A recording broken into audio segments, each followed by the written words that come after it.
The first reason why Gantt charts are great is for communication, and this begins right at the start of your project. If you're asked to do a very easy project, then you can just find out exactly what they want, say yes, go away, plan it and do it.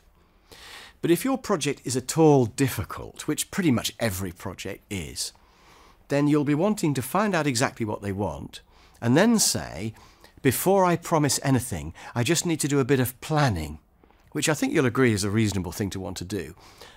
You then go away and do the planning, including producing your Gantt chart, which enables you then to come back and say either, good news, I can do your project, or less good news, I can do your project, but I'll need a bit longer than you would ideally give me, or more money than you want to spend, or reduce the specification a little to get it done in the time.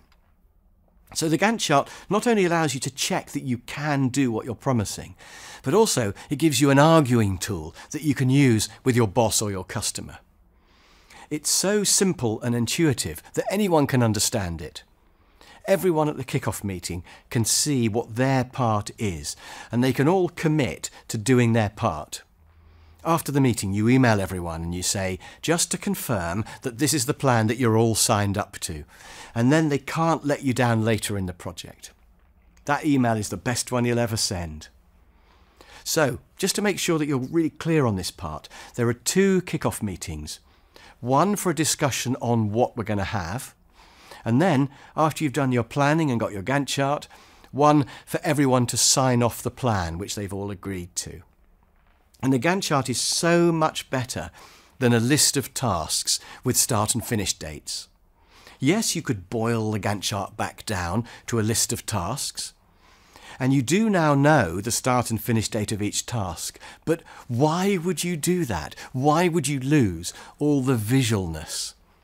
A list of tasks doesn't allow you to see the size of the tasks, which ones are critical, what happens if one task goes late, what effect does it have on the others, what are the options for catching the time back up, are there going to be any resource problems where several tasks are happening at the same time, etc. And the other thing that's bad about a list of tasks, sorry, but this is a bit of a pet hate of mine, when people say they have a project plan and then they show me a list of tasks with dates on, I always ask them where they got the dates from. And they never say they got the dates from a Gantt chart. They always say that they made them up. So those start and finish dates are probably wrong. A list is not a project plan. Only a Gantt chart is. Whew, I feel better now. So the questions for you are, how good are you at kickoff meetings? Do you have them at all? Would it be better if you had 2 stages instead of just the 1 meeting?